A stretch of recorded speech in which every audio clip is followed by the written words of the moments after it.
But why does this camera always make my cheeks look red? My cheeks are not that red, I promise. All right. Take 3. I've been sitting here for 2 minutes trying to figure out a different intro than what's up, guys? And we're back again, and I got it. It's showtime. Kidding, Broderick, you'll get that one. No, seriously though, I actually wasn't going to vlog this session. I was just gonna make shorts. Before you say it, can't do both. It's either vertical or landscape. I don't have 2 phones. I'm not rich.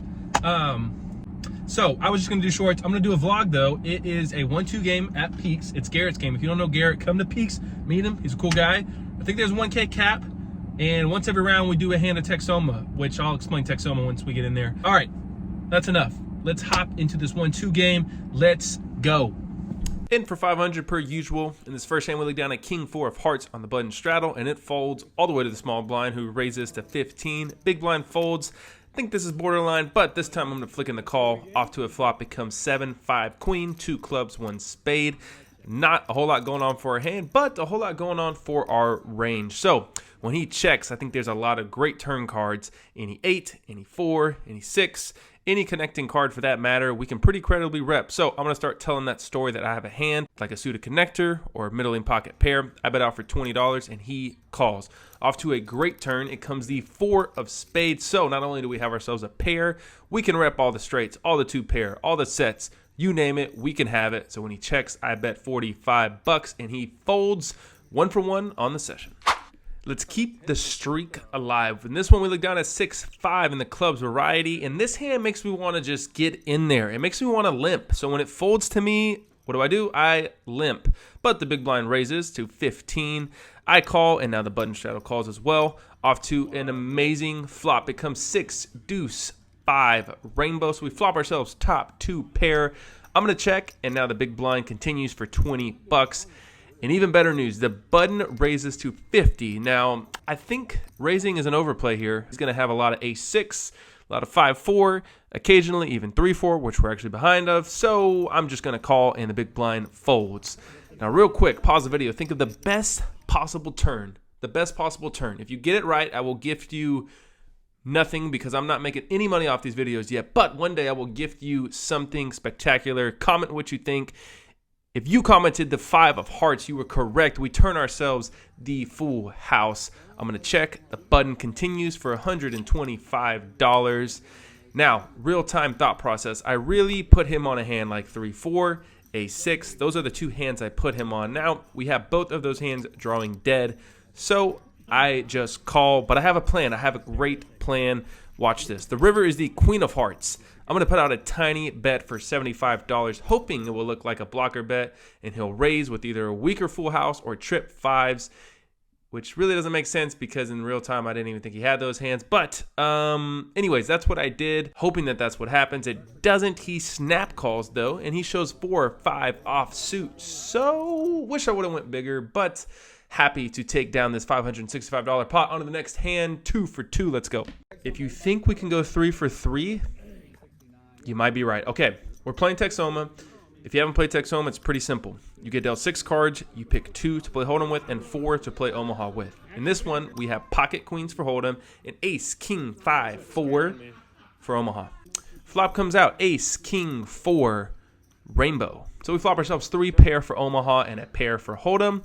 Action checks to me, and I'm not even going to pretend like I'm an expert at this game and give y'all some deep analysis. I'm just thinking there's still hands that beat us. So I check. Turn is a jack of spades. Not a good card. I guess we have a straight draw now for Hold'em, but I don't like it. So action checks to the cutoff, who bets $25. Folds to me, and with so many outs, I'm going to stick in the call, and the river is one of those outs. It's the king of spades. Now, something I forgot to mention is it is pot limit. So the pot's only $75. So what am I going to do? I'm going to lead out for $75 and my opponent calls. So pretty sure we're just chopping, but we're not. We scoop the whole pot. He doesn't show. I don't know what he has, but I'm about 99.9% sure we got lucky on the river for Omaha. So 3 for 3. Let's keep it going. Have you ever watched the video where I won the first 4 hands?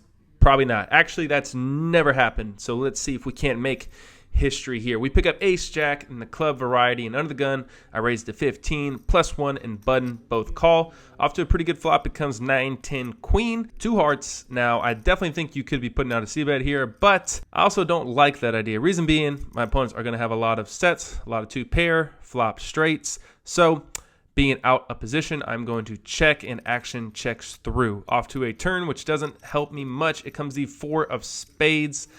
I'm going to check again, and now the +1 bets, the button calls, and we got ourselves an open ender, and we're drawn to the nuts. So I'm going to stick in the call. Off to the river, it comes the 8 of spades. We're running like a god. Most likely, this river is going to check through if I check. So I'm going to bet out small. I bet out for $25.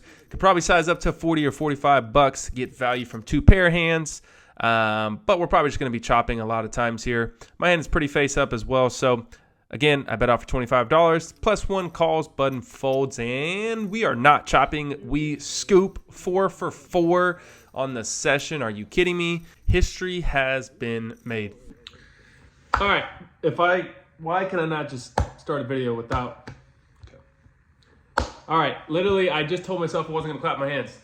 You're wondering why I'm back at the house, aren't you? It's because that was it from the session. 4 hands, that's all I got. There was actually more hands, but they were all like Texoma, small pots. Not very interesting. So what am I doing? I am heading back to Peaks to obtain more footage to complete this vlog. Real quick though, the results from the last session were in the game for 500, out for $1,006 in 4.5 hours of play. Great hourly. Hopefully we can replicate that today. Tuck, come here. Come here, Tuck. Come here. Quick appearance by Tucker. Quick appearance. Let's see if we can replicate that though. Let's get back into some hands. Let's go. Can't forget about Sammy. Come on, bro. Show the people what you got. Shake. Shake. Don't fold on the camera. There we go. Good boy. Okay, it's the next day, and we're playing 1, 2, 5. So it's basically 1, 2, but it's 5 to come in, so it's basically 2, 5. Anyways, you're going to have to forgive me. The lighting will fix itself here in a moment. But the first hand, we pick up pocket kings. What a welcoming sight. A great opportunity to go 5 for 5. Now, the +1 raises to $15. The +2, 3 bets to 50. Folds at the cutoff, who cold calls the 50. Are you joking? It's on me, and it's time to put in that smooth, sweet, amazing, juicy 4-bet. Now, I only started the hand with close to $400. So I'm going to make it $165. I don't want to go too big. I'm just setting up for a jam on the flop. The +1 thinks about it. He looks at me. He's staring through my soul. I can feel it. It's intense. He asks me how much I have. I don't even speak. I just show him, and he calls. Now, the cutoff folds, so we're heads up to a flop. It comes 4, deuce, 8, 2 hearts, 1 spade, so feels like a great spot to put the rest of my stack in.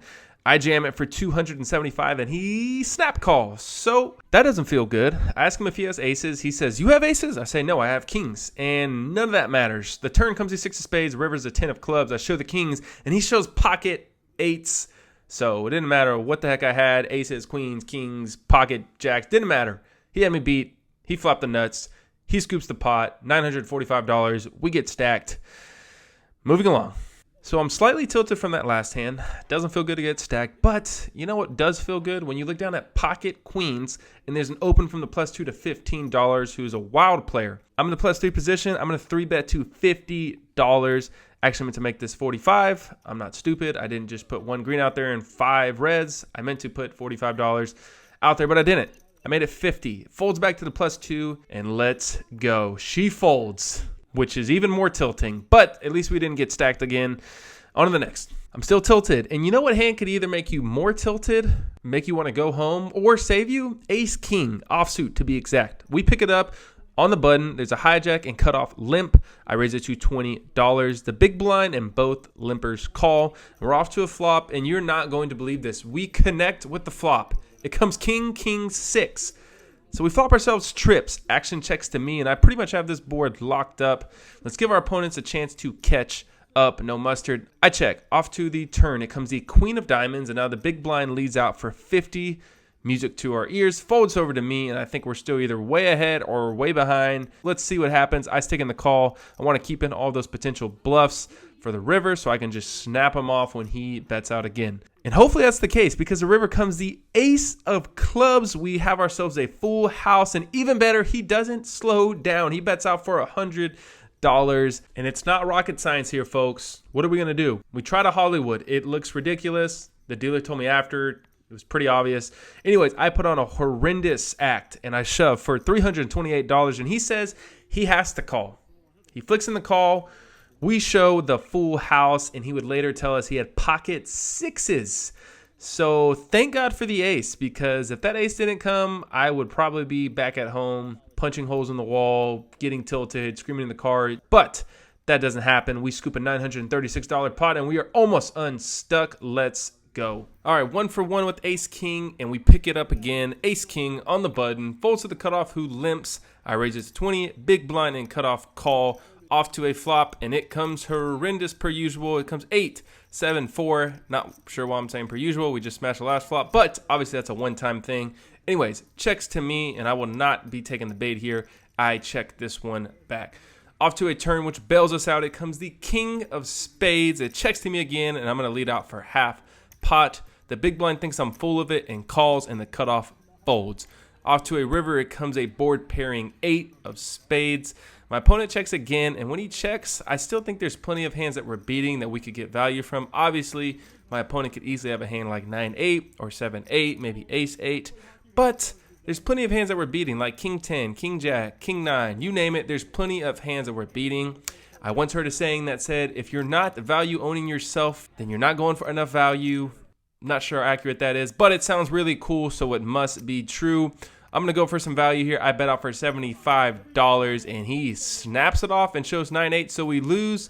So yeah, just disregard that last saying. On to the next. All right, that brings us to the last hand of the session. This time we're going to swap out the king for a 10. We pick up ace 10 offsuit on the button straddle, folds to the cutoff, who raises to $30. Skips over to the blinds, they fold. I stick in the call, so we're going heads up to a flop. Real quick, a little about this player. She has been very impatient, and she stated that she is impatient. She's built up quite the stack, but it sounds like she's used to playing higher stakes than this. So she has been playing a bit wild. I've seen her raise with 9-3 offsuit and who knows what else, but she's been winning. So keep that in mind as we go to a flop that comes really good. It comes ace 4, 10 rainbow. So we flop ourselves top 2, and she doesn't slow down. She bets out $30. No sense in raising here in position, so I just call. Off to a turn, which comes the deuce of diamonds, and now she checks. I'm going to bet here. I bet out $50, and she min raises to 100. What the heck? I don't know what to make of this, but I do recall at the beginning of the session, she did this with pocket aces. Obviously, that would be a cooler spot here, so hopefully that's not the case. But going back to what I said earlier, she's raised pre-flop with 9-3 offsuit. So no way we're folding here. I flick in the call, planning to call any river bet she puts out. And when the river peels off the 8 of diamonds, that's still the plan, but she checks. I have an idea. Once again, I'm going to bet out very small and hope she goes wild and raises, or potentially calls us light. I bet out for under a 6 the size of the pot, and it's $50. And sadly, she folds, but I still like my play here. I think that's the only way we can get value in this spot and potentially induce a bluff. So, like the play, happy to win the pot, and that is going to wrap up this session. Oh man. You know what? I'm just going to go with it. I'm just going to clap every time, whether it's an intro, in the middle, it doesn't matter. Outro, we're clapping. Okay, so that is it. Final results. Real quick, check this out. These guys are fighting.